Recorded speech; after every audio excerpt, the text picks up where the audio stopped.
자동차를 이렇게 운전할 때 여러분들이 그 어르신들 같은 경우는 예전부터 운전을 해오시던 분들이 계실 거예요. 그런데 자동차를 운전하면서 가장 큰 혁명이라고 해야 될까요? 사람에게 가장 편안하게 운전할 수 있도록 사람들이 만들어낸 발명품 중에 가장 혁신적인 물건이 뭐라고 생각하십니까? 에? 뭐라고요? 의자. 예, 의자. 그쵸. 보드판에다 의자 놓고 달리는 거니까. 또 뭐가 있었다고 생각하세요? 예, 내비게이션이죠. 예전에 운전할 때 혹시 기억하십니까? 차마다 지도를 하나씩 꽂아놓고 그 지도 보고 가다가 모르면 창문 내려가지고 막 돌려서 내려서 길 가시는 분들한테 여기 어디로 가야 돼요? 하고 물어서 저쪽으로 가다가 이쪽으로 꺾어가지고 저쪽으로 꺾어 가시면 돼요. 그러면 또 그 따라가다가 헤매고 했던 기억이 있지 않습니까? 그만큼 내비게이션이라고 하는 거는 우리의 그 운전 생활을 굉장히 편리하게 만들어준 그런 도구라는 것을 우리는 알게 됩니다. 초행길을 갈 때 어디로 가야 되는지, 또 속도는 제한 속도가 얼마인지, 또 방지턱은 어디에 있는지 너무나도 많은 정보들을 아주 친절하게, 그것도 아주 아리따운 목소리로 우리에게 알려주지 않겠습니까? 여러분, 인생이 우리가 가는 이 길이 어렵고 불편하고 또한 이렇게 두려움 가운데 휩싸여 있는 이유가 뭔지 아세요?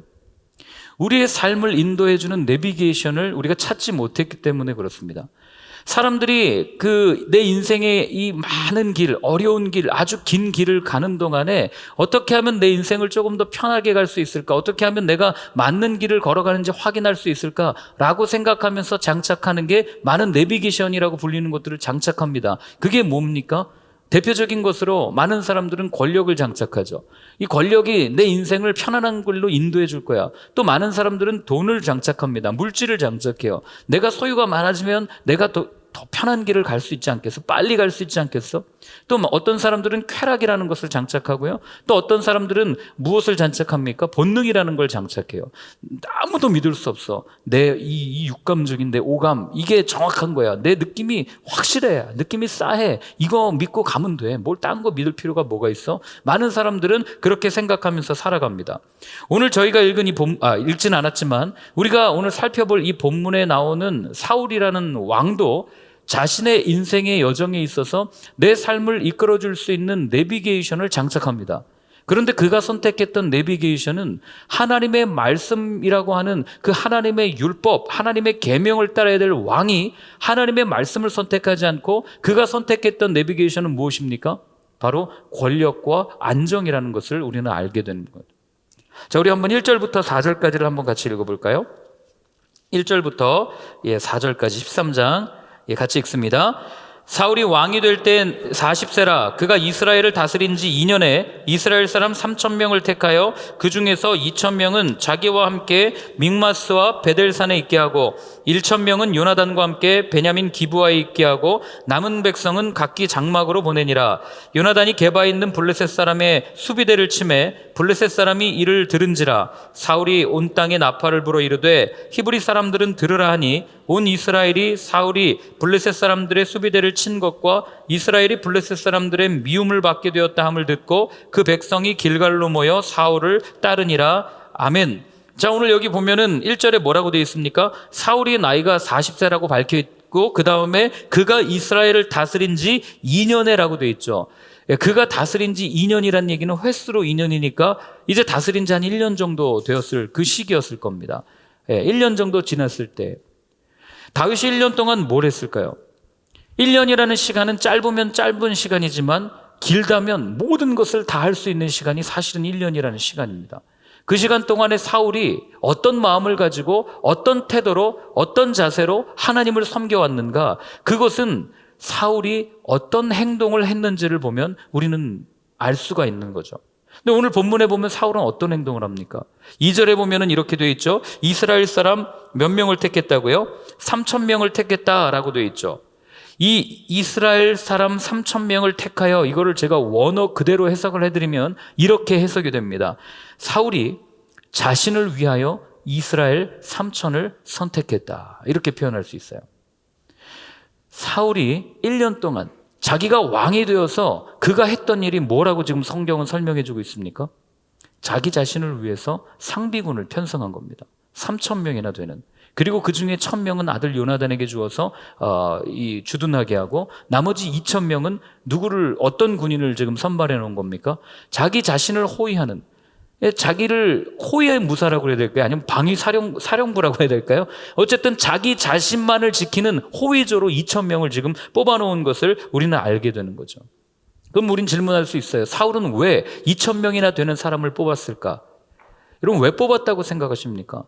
그냥 뭐 인간적인 마음으로 생각하면 답이 딱 나옵니다. 그가 2,000명이나 되는 사람을 통해서 자기 자신을 지키려고 했던 것은 자기 자신이 무언가 지킬 것이 있다는 것을 알게 되는 것이고, 그럼 무엇을 지키려고 했는가? 그게 오늘 본문에 직접적으로 드러나지는 않지만 그가 가지고 있었던 권력이라는 것을 우리는 눈치챌 수 있는 거죠. 어떻게 얻은 권력인데, 어떻게 왕이 되었는데 내가 얻은 이 권력을 어떻게 함부로 놓을 수 있겠어? 이스라엘이라고 하는 나라를 다스리면서 적어도 내가 왕인데 나를 보호하고 나를 지켜줄 수 있는 사람 2,000명 정도는 있어야 되지 않겠어? 이렇게 우리는 생각해야 되지 않겠습니까?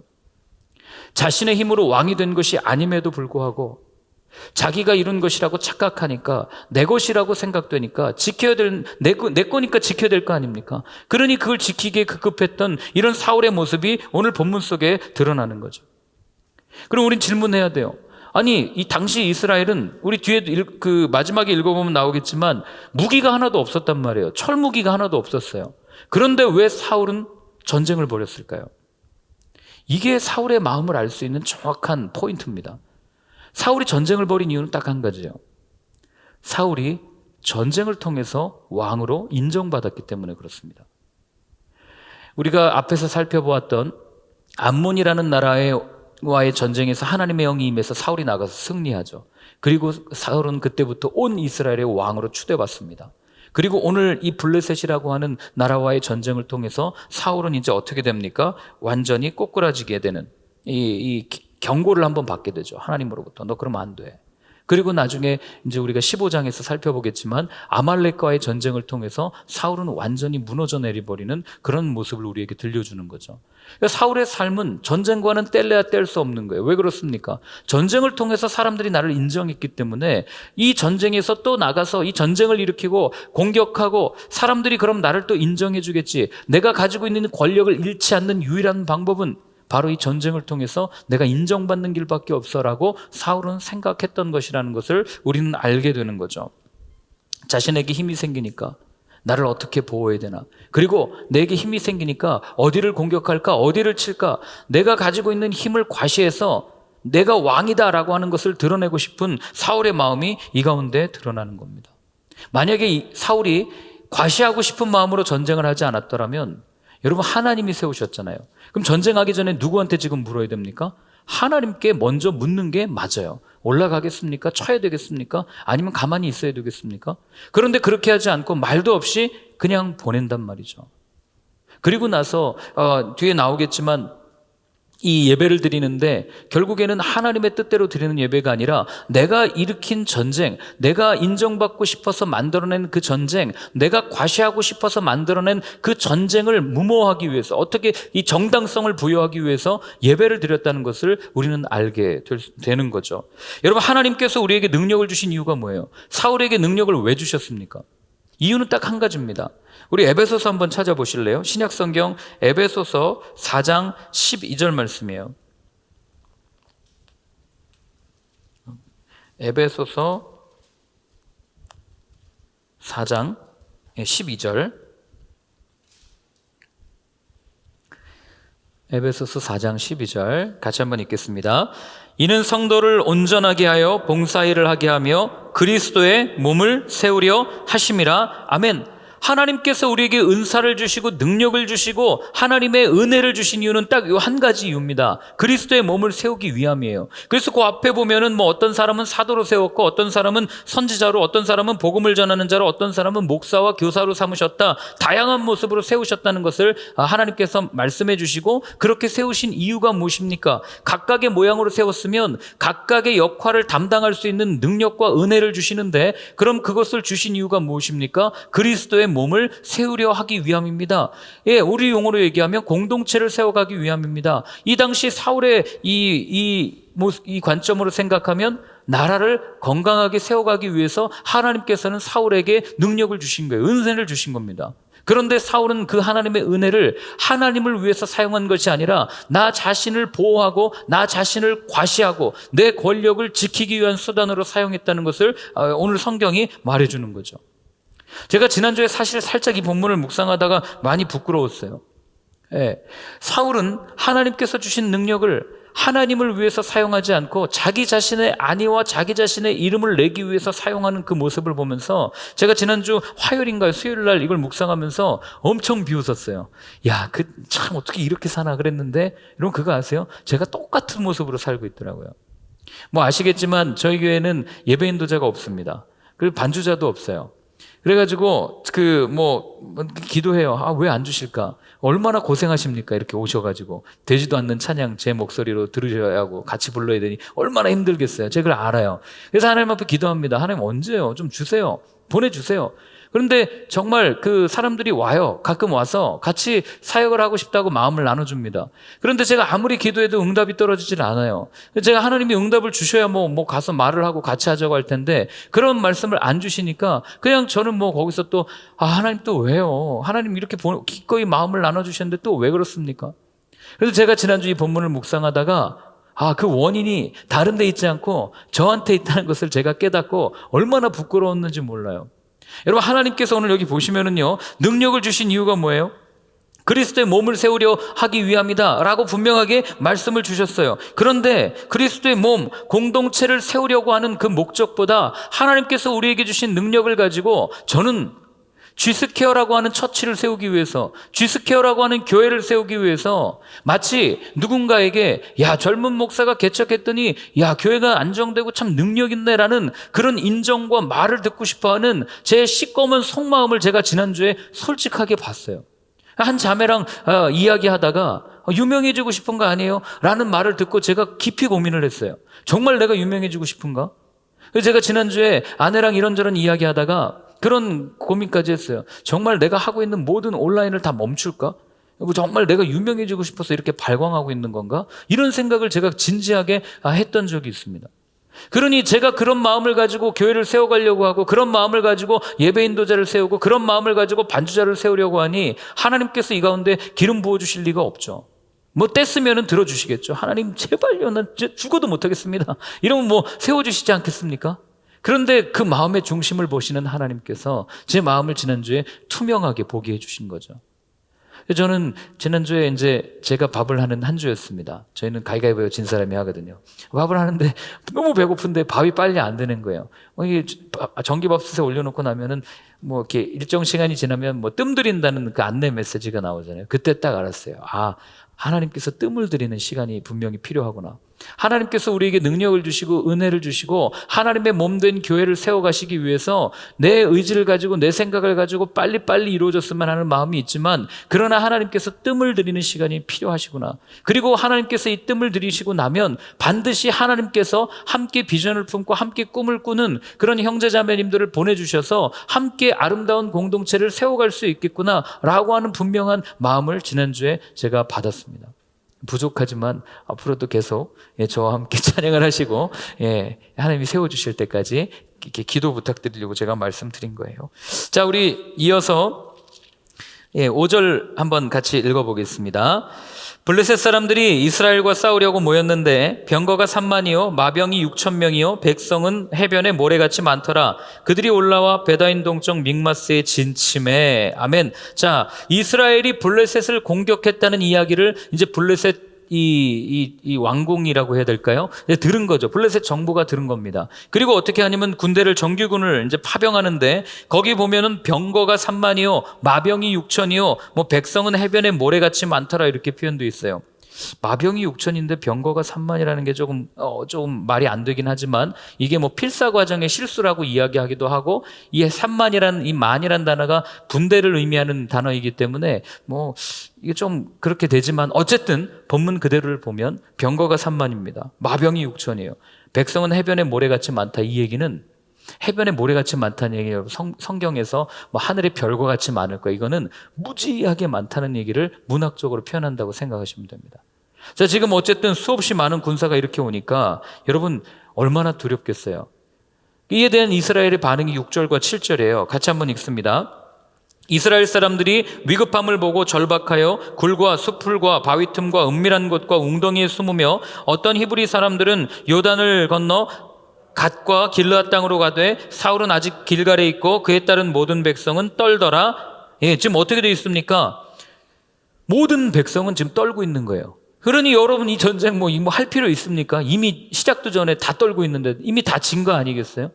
여기서 우리가 눈치채야 되는 게 뭐냐면 이 전쟁이 어디에서부터 시작됐냐는 거예요. 하나님의 말씀으로 시작된 전쟁이 아니라는 거죠. 사울 왕의 한 사람의 마음, 한 사람의 욕심에서부터 시작된 전쟁이라는 겁니다. 그렇기 때문에 나로부터 시작되는 모든 일들은요, 여러분 반드시 두려움이 따라오게 되어 있어요. 나로부터 시작하면 내 자신이 내가 자신감을 가지고 어떤 일을 시작해도 여러분 그 가운데는 반드시 두려움이 따라와요. 그게 인간의 본성이고 인간의 존재 그냥 그 자체입니다. 하나님은 우리에게 하나님의 영을 따라 지음을 받는 두렵지 않은 그런 모습을 우리에게 주셨지만 이 죄로 인해서 우리가 늘 두려움을 가지고 살아갈 수밖에 없는 인간의 한계가 여기 드러나는 거죠.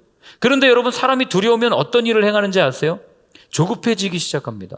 빨리 무언가를 해가지고 이 두려움을 해소시키고 빨리 뭔가 해결하고 싶은 마음이 있기 때문에 사람이 두려우면 막 발발발발 떨면서 일을 막 조급하게 시작하게 마련이에요. 그리고 그렇게 조급하면 또 어떤 것이 따라오냐면 반드시 실수가 따라옵니다. 조급하면요 사람의 사고가 얕아져요. 이 시선이 좁아집니다. 그러니 멀리 깊게 보고 이게 생각하고 이렇게 해야 되는데 그렇게 하지 못하고 너무 조급하니까 그냥 눈에 보이는 걸 선택할 수밖에 없는 거죠. 지금 이스라엘의 모습이 딱 그런 모습이에요. 여러분 이런 상황에서 사울이 어떤 선택을 했겠어요? 그게 8절과 9절에 나오거든요. 같이 한번 읽어보겠습니다. 사울은 사무엘이 정한 기한대로 이레 동안 기다렸으나 사무엘이 길갈로 오지 아니하매 백성이 사울에게서 흩어지는지라 사울이 이르되 번제와 화목제물을 이리로 가져오라 하여 번제를 드렸더니 자, 지금 사울이 이 조급함 가운데, 이 두려움 가운데 그가 선택한 잘못된 실수는 무엇입니까? 자신이 번제를 드린 거예요. 자신이 예배를 드린 겁니다. 여러분 그 앞에 10장 한번 펴보세요. 사무엘상 10장 8절 한번 보시겠습니까? 왕으로 뽑히기도 전에 기름 붓던 날에 그 하나님께서 사무엘을 통해서 사울에게 들려주신 말씀이 같이 읽습니다. 너는 나보다 앞서 길갈로 내려가라. 내가 네게로 내려가서 번제와 화목제를 드리리니 내가 네게 가서 내가 행할 것을 가르칠 때까지 7일 동안 뭐 하라고요? 기다려라. 분명하게 하나님께서 이 사무엘을 통해서 말씀을 주셨단 말이에요. 근데 사울은 못 기다려요. 왜 못 기다립니까? 그게 8절에 나오는 거예요. 마지막에 보면 백성이 뭐라고 되어 있습니까? 사울에게서 흩어지는지라. 위기의 순간이 오니까 하나님의 말씀보다 내 자신의 입지를 뒤흔드는 사람들을 더 두려워했던 사울의 모습이 오늘 여기 드러나는 거예요. 그러니 사울은 자신의 권력, 자신의 입지를 유지하기 위해서 그것을 선택하는 그 순간 자신의 것을 유지하려다가 갈 길을 완전히 잃어버린 인생이 사울이라는 것을 우리는 알 수 있는 겁니다. 그리고 두 번째로 오늘 이 8절과 9절에 나타나는 이 9절 보세요. 사울이 이르되 번제와 화목제물을 가져오라. 번제를 드렸더니 사울이 드린 제사, 사울이 드린 예배를 한번 가만히 살펴보십시오. 여기에 어떤 감동이 있습니까? 여기에 어떤 교제가 있어요?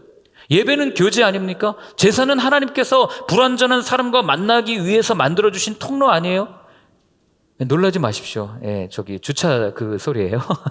그러니 여러분 오늘 사울이 드린 예배 가운데 아무런 감동도 없고 하나님의 뜻도 없고 그저 형식과 절차만 있는 예배라는 것을 우리는 알게 되는 거죠.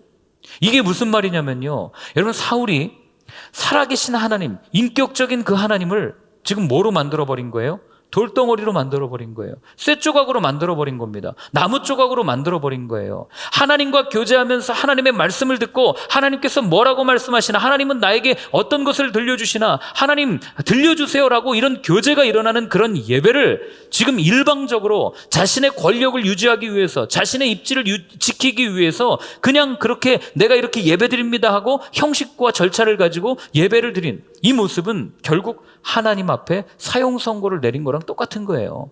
하나님은 죽었습니다. 하나님은 필요 없습니다. 내 인생에 하나님 어떤 응답을 주시든 별로 관심 없습니다. 나는 내가 이루고 싶은 것만 이루고 싶은, 그래서 나는 예배를 드립니다. 지금 사울이 그렇게 예배를 드렸다는 거죠. 여러분, 이런 모습이 이사야서 1장에 나오지 않아요? 하나님께서 하나님의 말씀을 가지고 남유다를 어떻게든 회복시키려고 하는데, 이 백성들이, 하나님의 말씀을 들어야 될 이 백성들이 얼마나 듣지 않으면 하나님 뭐라고 하세요? 아무도 안 들어주니까 자기 말을. 하늘이여 들으라, 땅이여 들으라. 오죽 듣지 않으면.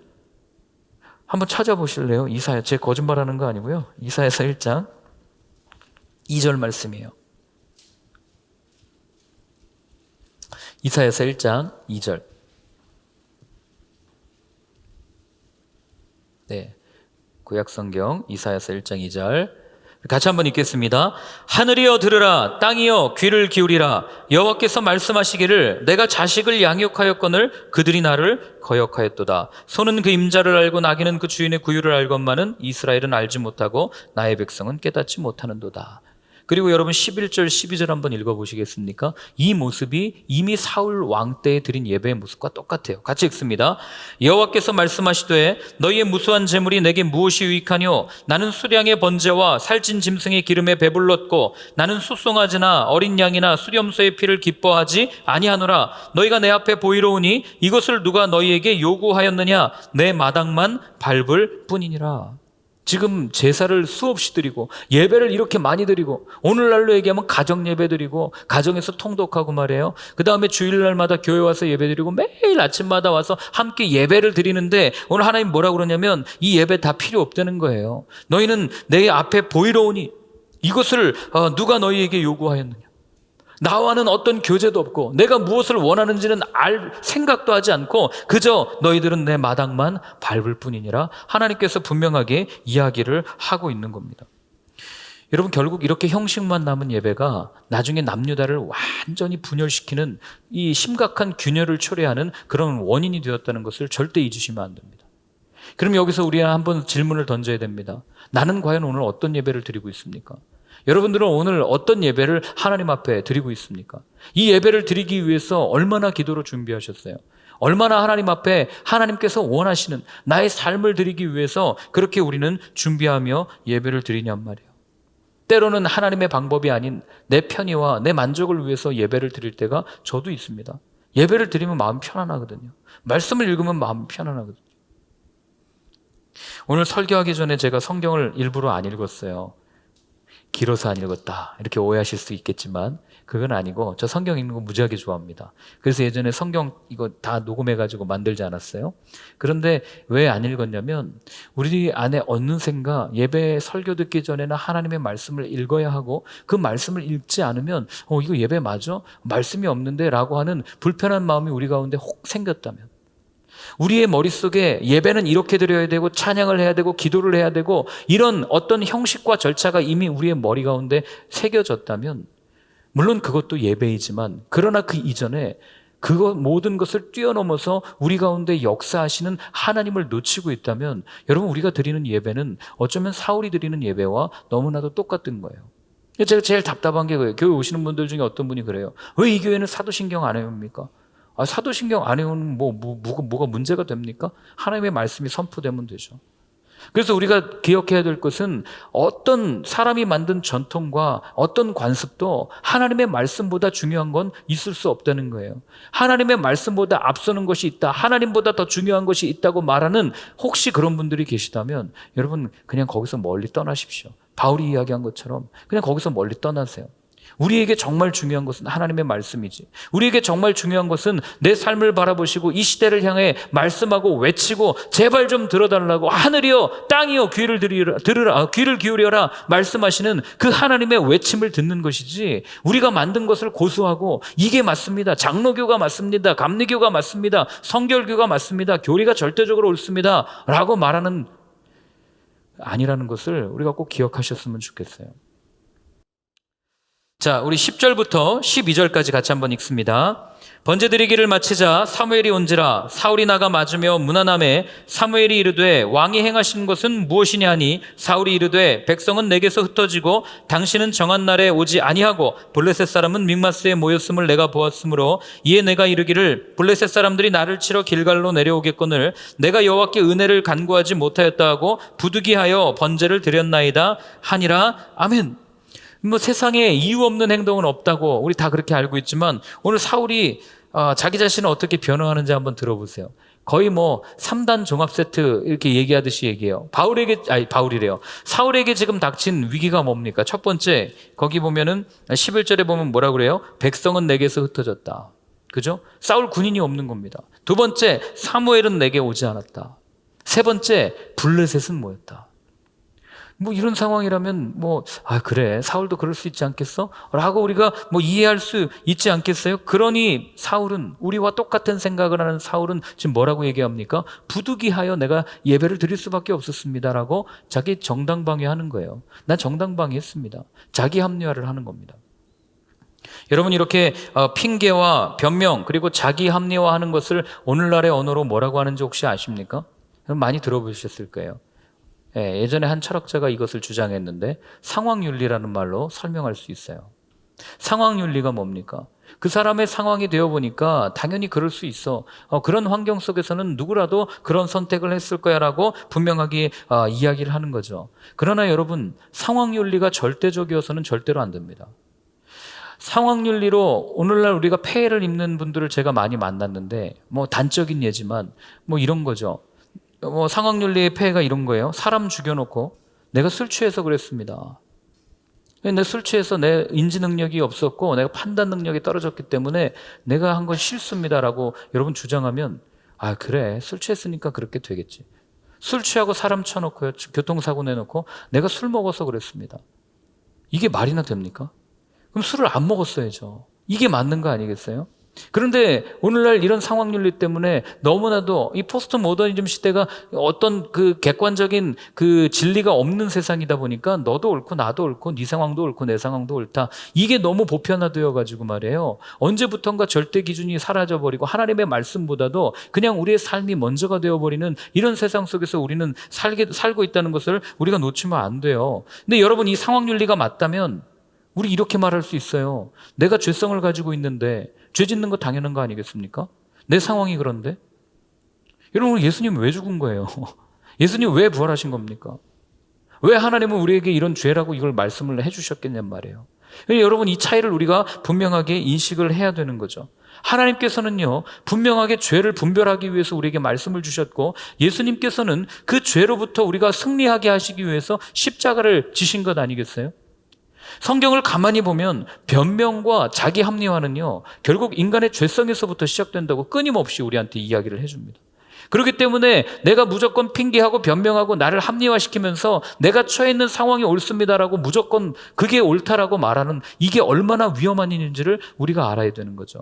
상황윤리가 맞다면 교회는 필요하지 않습니다. 상황윤리가 맞다면 우리가 믿고 있는 이 말씀 사실 다 필요 없는 거예요. 왜 읽어요 이거? 내가 지을만 하니까요. 내가 죄성을 가지고 있는데 뭘 죄를 그걸 갖고 왜 나한테 뭐라 그럽니까? 라고 우리 이야기할 수 있을 거 아니에요. 하나님께서 원하시는 것은요, 변명과 핑계가 아닌 철저한 회개고, 하나님께서 우리에게 원하시는 것은 자기 합리화가 아닌 철저한 자기 부인이라는 것을 꼭 기억하셨으면 좋겠습니다.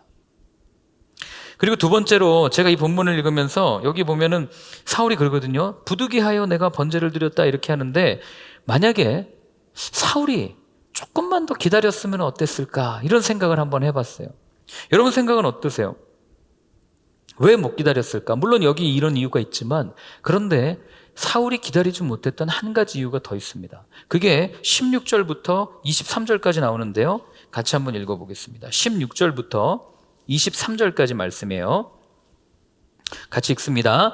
사울과 그의 아들 요나단과 그들과 함께한 백성은 베냐민 게바에 있고 블레셋 사람들은 믹마스에 진쳤더니 노략군들이 세대로 블레셋 사람들의 진영에서 나와서 한 대는 오브라기를 따라서 수알 땅에 이르렀고 한 대는 베토론 길로 향하였고 한 대는 광야 쪽으로 스보임 골짜기가 내려다 보이는 지역 길로 향하였더라. 그때에 이스라엘 온 땅에 철공이 없었으니 이는 블레셋 사람들이 말하기를 히브리 사람이 칼이나 창을 만들까 두렵다 하였음이라. 온 이스라엘 사람들이 각기 보습이나 삽이나 도끼나 괭이를 벼리려면 블레셋 사람들에게로 내려갔었는데 곧 그들이 괭이나 삽이나 쇠스랑이나 도끼나 쇠채찍이 무딜 때에 그리하였으므로 싸우는 날에 사울과 요나단과 함께한 백성의 손에는 칼이나 창이 없고 오직 사울과 그의 아들 요나단에게만 있었더라. 블레셋 사람들의 부대가 나와서 믹마스 어귀에 이르렀더라 하면, 자, 여기 보시면 사울이 왜 또 그렇게 이런 선택을 할 수밖에 없었는가가 분명하게 나오죠. 그게 무엇입니까? 19절 보면 그때에 이스라엘에는 뭐가 없었다고요? 철공이 없었다라고 이야기합니다. 이 고대 당시 문헌을 보면은요, 이 블레셋이라고 하는 나라가 굉장히 강력했거든요. 그래서 어떤 정책을 펴냐면 이스라엘의 철기류 수출 금지 품목으로 정해놔요. 철기류를. 그래도 이스라엘 안에 철이 유통되지 못하도록 만듭니다. 그리고 이스라엘 안에 있던 모든 철공들을 다 포로로 잡아서 끌고 가요. 그러니까 이스라엘이 더 이상 발전하지 못하도록 이 블레셋이 아예 딱 봉쇄를 해버린 거죠. 그러니 이스라엘은 철공이 없는 거예요. 그래서 농기구, 이 삽이나 도끼나 이런 것들도 벼리려면이 뭐냐면, 오늘날로 얘기하면 그거 아시죠, 여러분? 칼 갈아 그런 거 아시죠? 가는 거예요. 날카롭게 만드는 거예요. 그거 할 때 어디로 가요? 이 다 메고 블레셋에 가가지고 돈을 지불하고 다 갈아가지고 다시 오고, 이런 일들을 했던 게 이 당시 시대였어요.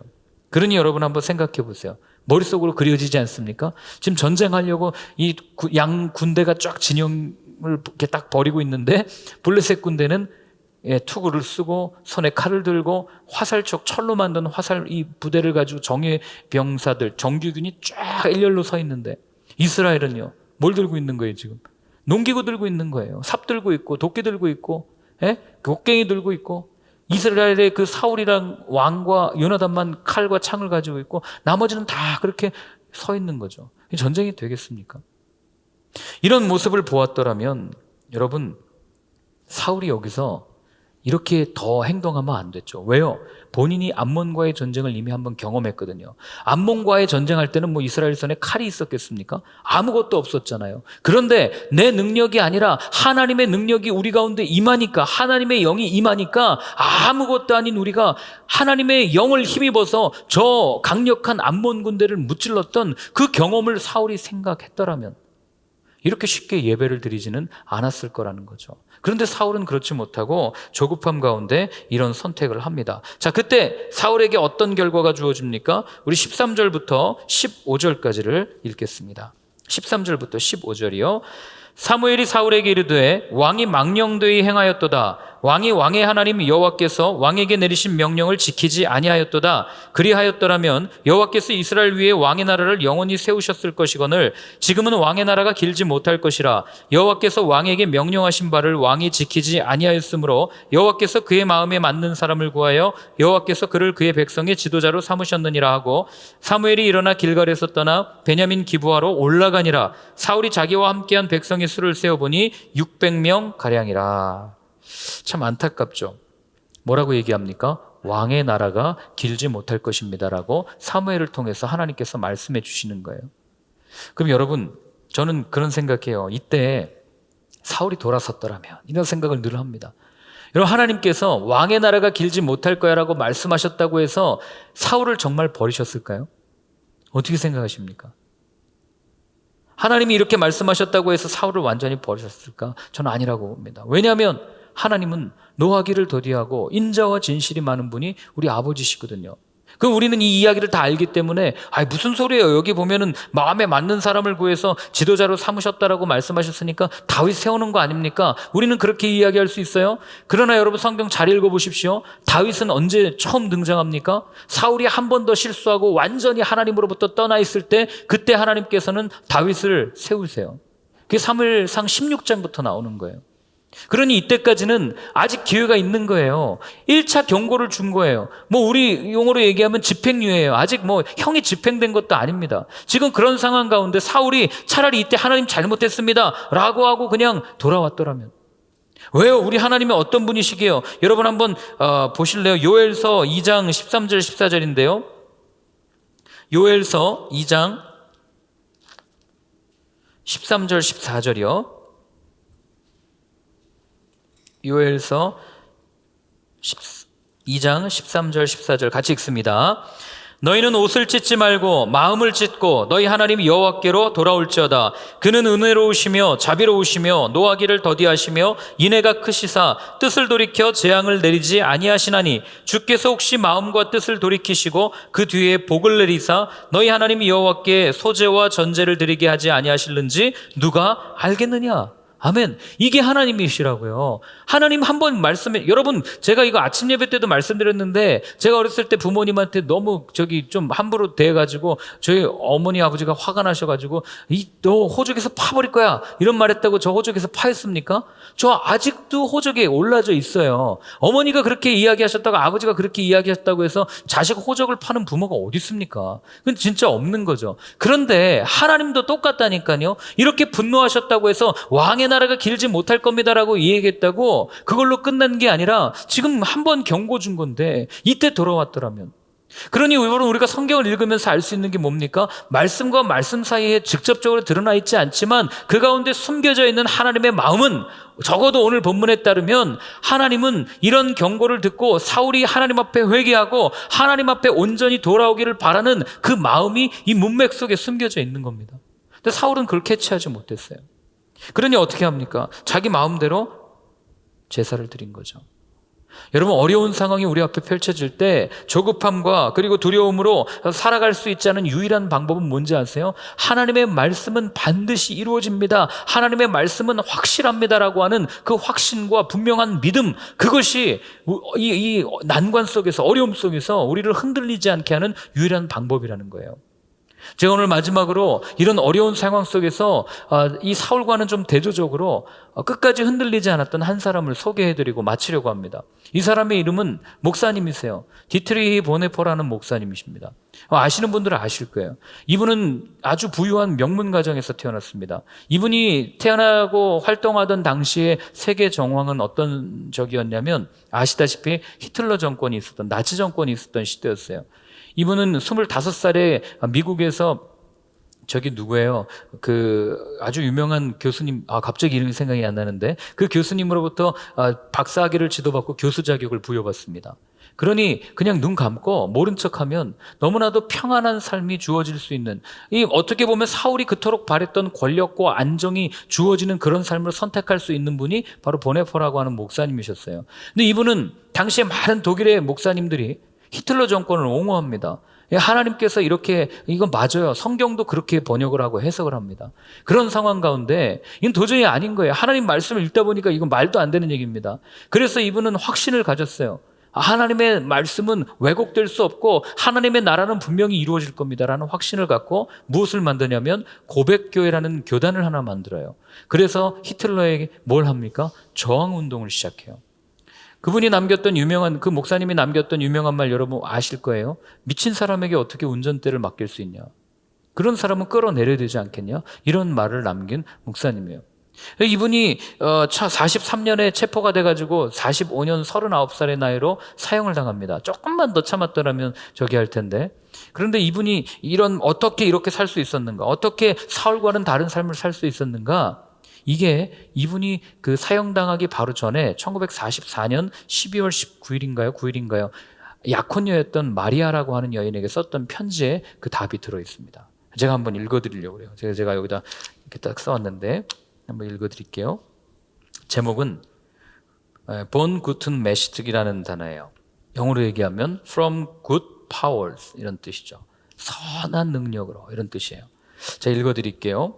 신실하신 주님의 팔에 고요히 둘러싸인 보호와 위로 놀라워라. 오늘도 나는 억새처럼 살며 활짝 열린 가슴으로 새로운 해를 맞으렵니다. 지나간 날들 우리 마음 괴롭히며 악한 날들 무거운 짐이 되어 누를지라도 주여 간절하게 구하는 영혼에 이미 예비하신 구원을 주옵소서. 스디쓴 무거운 고난의 잔 넘치도록 채워서 주실지라도 당신의 선하신 사랑의 손에서 두려움 없이 감사하며 그 쓴 잔을 받으렵니다. 그러나 이 세상의 기쁨, 눈부신 햇살 바라보는 기쁨 다시 한번 주어진다면 지나간 날들 기억하며 나의 삶 당신께 온전히 드리렵니다. 우리 가운데 깊은 고요가 임하며 보이지 않는 하나님 나라 확장되어 갈 때 모든 주님의 자녀들 목소리 높여 찬양하는 그 우렁찬 소리를 듣게 하소서. 주님의 강한 팔에 안겨 있는 놀라운 평화여, 낮이나 밤이나 우리와 함께 하시는 하나님은 다가올 모든 날에도 변함없으시니 무슨 일 닥쳐올지라도 확신 있게 맞으렵니다. 이게 감옥에서 쓴 사람이 쉽니까? 사형을 징역 딱 받고 어떻게 이런 시를 쓸 수 있어요? 본인의 육신은 눌려 있지만 그러나 본인의 마음과 생각은 하나님의 나라에 대한 이 희망찬, 이 부푼 희망을 가득 감고 있는 이런 마음이 이 가운데 느껴지지 않으세요? 이 시가 저희들이 아까 세 번째로 불렀던 그 노래의 찬양이에요. 거기에다가 독일 사람이 찬양을 붙여 부른 게 선한 능력으로 라는 찬양입니다. 제가 서두에 말씀드렸어요. 여러분, 사람은 살면서 많은 내비게이션을 찾는다고 말씀드렸습니다. 여러분들은 어떤 내비게이션을 장착하기를 원하십니까? 사람들이 많이 찾는 그런 아주 유명한 제품을 찾아서, 인기라는 제품을 찾아서, 또는 권력이라는 제품을 찾아서, 또는 명예와 재물이라는 그런 내비게이션을 장착하기를 바라십니까? 아니면 하나님께서 말씀하시고 앞에 보이지는 않아요. 매일매일이 메마른 광야길 같습니다. 보네포 목사님의 삶은 매일매일이 감옥 아니었어요? 눈앞에 맨날 쇠창살이 있고 이 사람들이 나를 괴롭히고 고문하는 그런 삶 아니었습니까? 그런다 할지라도 내 인생, 잡고 계신 내 인생의 내비게이션은 하나님의 말씀이고 하나님이십니다 라고 하는 이런 마음을 가지고 살아가시겠습니까? 늘 말씀드리지만 성경은 우리에게 선택의 갈림길 앞에 우리를 세워놓습니다. 그리고 어떤 길을 따를 것인지를 우리에게 물어요. 이번 한 주 동안 여러분들이 어떤 내비게이션을 내가 선택할 것인가, 어떤 분을 따라갈 것인가 한번 깊이 고민할 수 있는 여러분들의 삶이 되었으면 좋겠습니다. 오늘은 저희들이 함께 같이 기도할 때요, 기도 대신에 이 보네포 목사님이 지은 이 노래 가사를 우리의 기도로 생각하고 함께 찬양을 부르면서 기도를 대신하려고 합니다. 우리 같이 한번 찬양하겠습니다.